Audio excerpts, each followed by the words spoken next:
From the shadow of Mount Rainier comes your business superheroes, the Disruptors, Bill and Candace.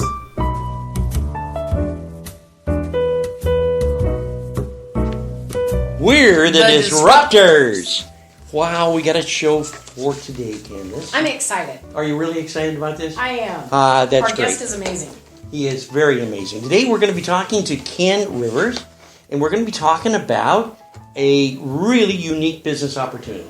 I completely agree. So what I'm going to do is I'm going to let you ask the first question this time. Because, Well, Ken, first of all, I want to welcome you to the show.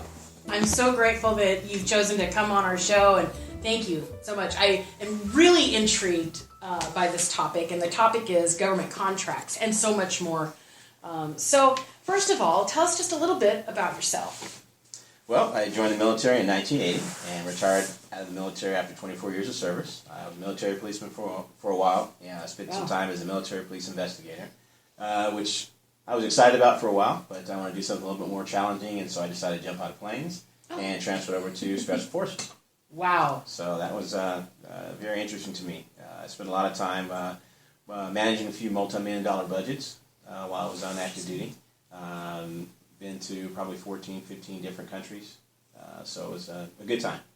Wow, that's just incredible. That is incredible. When was the last time you jumped out of a plane, Bill? The problem is I can't get in the plane because they won't let me put my foot out the window, so it's on the ground as it's flying. Yeah, you would never be allowed on Alaska Airlines. So. Probably not.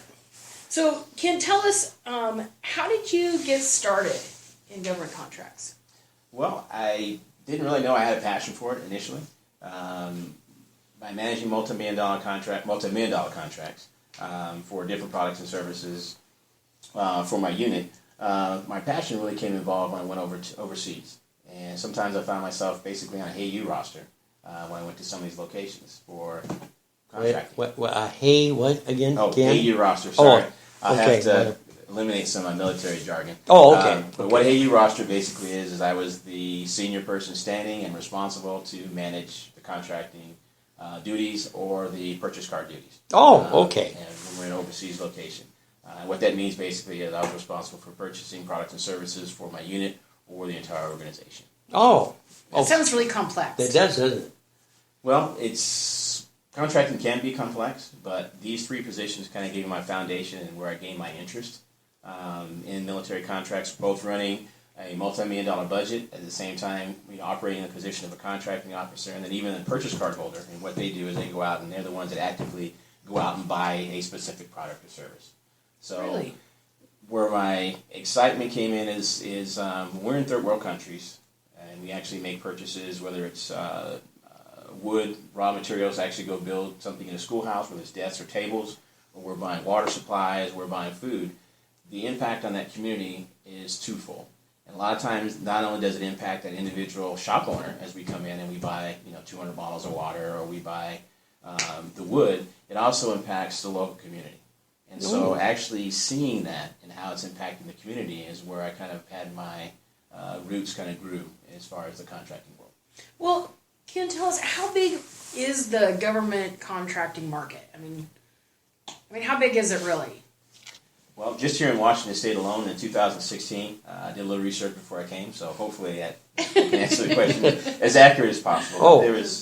There was over $58 billion that was spent by the federal government. Okay, let's just stop right there. $58 billion. Holy smokes, $1 billion. $58 billion, that's B. Yes. With a B. Yes. In Washington Wow. State. Yes. And for those people that like to find out with that information, you can go to USA. Hold on one second. Oh, no worries. Oh, no problem at all. USAspending.gov, I think it is. Yeah. And you can see everything that they've actually spent on for the... Yes, you can actually break it down to figure out who the Wow. organizations that have spent the money. You can figure out where the money went. Just this year alone, right now, in subcontracting world, they've actually spent over $3 billion on subcontracts. Man, that's Wow. hard to believe, isn't it? 3.1 Well, who wouldn't want to tap billion. into that?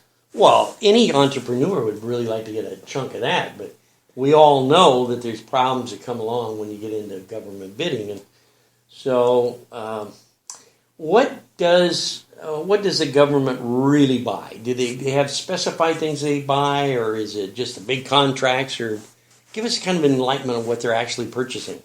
Well, if you look at it kind of like an iceberg, most people see what's on the surface, and so most business owners are looking at an iceberg. They see what's above water, and they figure, hey, there's multi-million dollars of contracts that are available out there.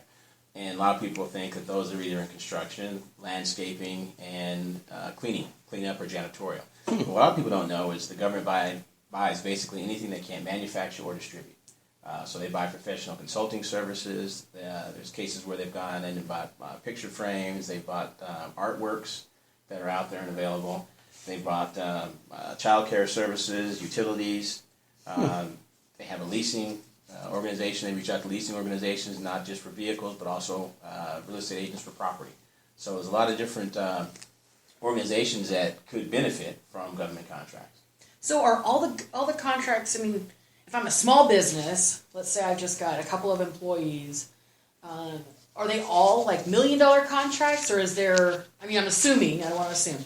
So, there's a variety of different prices. So everything is not over $1 million plus. Is it smaller than that? Or? No, actually, a lot of contracts are in a threshold where a lot of small businesses can actually go out and secure. I'm working with 2 clients right now. One is actually looking at Washington State University. They're trying to resurface some counter spaces there. So even though that's under construction, it's not a lot. It's around $10,000 or $14,000, somewhere in there when the bid is finally completed. But that's enough to kind of move a small company along, whether it's a 2 or 3 man shop or it's a 3 to 5 man organization. And so small contracts. Currently, there's also another one that's here locally where they can actually have janitorial clean up in the office spaces here. That's about a $30,000 contract for 6 months. Well, that can make a difference. Wouldn't that make a difference? I bet you a lot of small businesses would like to get involved in doing something like that, Well, and don't really know what's going on. How does your company, I know business-wise, how does it work with the community and the business owners in the community? How do you enrich with your program what they're doing? Well, several things that we do, and the main thing we try and do is provide education. A lot of business owners, again, look at the multi-million-dollar contracts and immediately back away and feel that they don't have the capability to do that. And so we try and educate them on ways they can secure, maybe not necessarily the multi-million-dollar contract, but those that are in a threshold of several $100,000 that they can achieve. What we found over time is when we actually work with clients is a lot of them have not got the basics taken care of, and that is they haven't registered their business correctly or got the proper certifications. So when they're actually going to bid on a particular contract, that they're not qualified. And so what we try and do is educate those folks to try and take care of the basics to get involved with specific contracts. And then in addition to that, what I brought with me today is this is a list of kind of what the government buys. And it's broken down into 20 major categories. And out of those 20 categories, they break it down into approximately 2,000 subcategories. Holy smokes. And so what we do is we help clients actually find that little niche where their business actually fits in. It's going to fit into the overall project. Yes, and so when a solicitation or an RFP or an RFQ, which is a request for proposal, request for qualifications comes out, then we try and actually steer them to those that they can qualify for. And so if it's something in construction where, based on the NICS code, which is a North American industry code that's used for that particular product or service, that they're not trying to bid for something that they're not qualified for.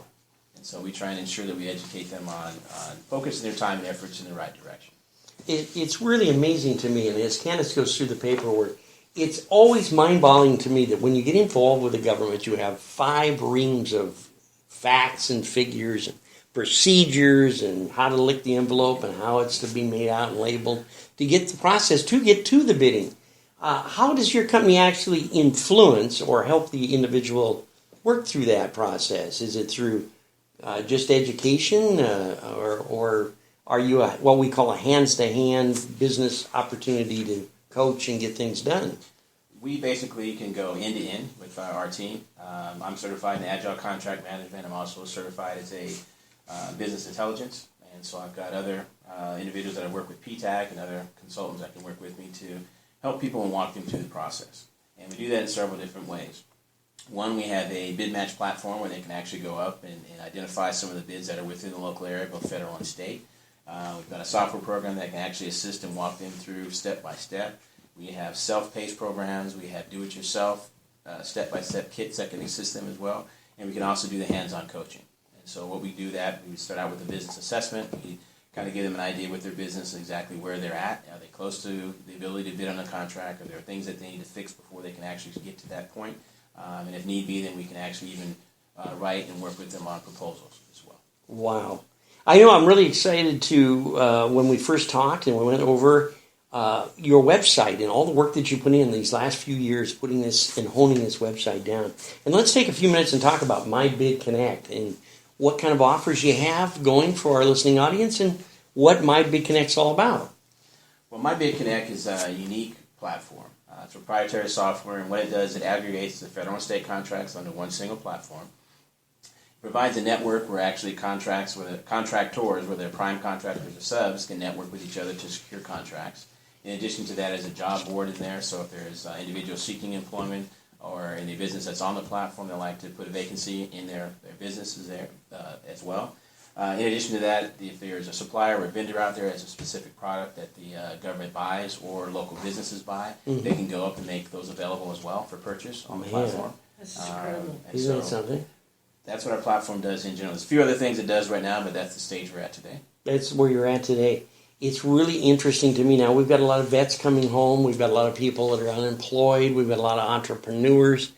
And we've got a lot of people that are really thinking about how to enlarge their business. I think one of the biggest problems, and you've covered it very, very well, Ken, by the way, with education and being able to learn how to make this clock tick and to be able to step aside and look at the government picture. You know, everybody kind of gets a little leery-eyed. I don't know if I want to, or how can I, or should I get involved with government contracts. And as Candace is reading through the list, which, holy smokes, that's what, about 58 pages of... Oh, it's not that bad. Isn't that bad? It's fantastic. What are you finding there, Candace? You've really scoped this out. Well, I've found everything from farming stuff to, even fiber for individuals that are having goats or sheep, or which I would have never thought of that. Come on now. When you think of government contracts, you certainly don't think of, shearing sheep. But that just tells you how much I don't know, or I've never even thought about. What an incredible niche market that could really push a business over the edge into the following year for success. So it's very... I love what you do, Ken. This is really exciting because it gives everybody the opportunity to actually find out what's going on and where to start to make some money with the government. Yeah, one of the things that most people don't know as well is the Department of Defense, most of their purchases are not in the multi-million dollars. They focus on construction, obviously on the big bases like JBLM that we have here. They had a company came in and created a bunch of bedroom sets of furniture on base there. No, we don't. The sad thing about that, though, unfortunately, is it was an out-of-state company that came in and made those bedroom sets. Oh. There was a lot of subcontracts involved with that, where local companies provided, Weyerhaeuser provided raw materials and wood. They had to come in and get with a real estate agent to secure a warehouse facility. They had to lease, milling equipment. They had to go out and hire a labor force. So there's certain subcontracts that were still involved, even though it's an out-of-state company. But in my opinion, what we're trying to do is keep local dollars local, and that could have been better serviced by a company here to manage not only that, but all the subcontracts involved with it as well. So if there's so we go back to the listeners, and if someone is listening, and they're like, okay, so what do I need to have before I even think about this? In reference to, do I need a business plan? Do I need a Dun & Bradstreet number? These are things that, like a small business, they can do prior to ever even approaching or coming to you. Yes, and what we do is we call it's a quick snapshot or business assessment. Okay. It's basically 20 questions, and I'll give them an idea and give us an idea also how close they are to have the ability to bid on government contracts. So on a scale of 1 to 20, if you only have a yes on 1 to 5, or 5 out of the 20, then you're chances are you're not set up. Okay. And there's instructions that we provide with the business assessment as well. So if you don't know where to get a Dun & Bradstreet number, here you go. Here's a link. It takes you right there. If you haven't, if you are a minority-owned business, woman-owned business, if you're a set-aside, which is what the government does, the government itself breaks down certifications and how they try and fund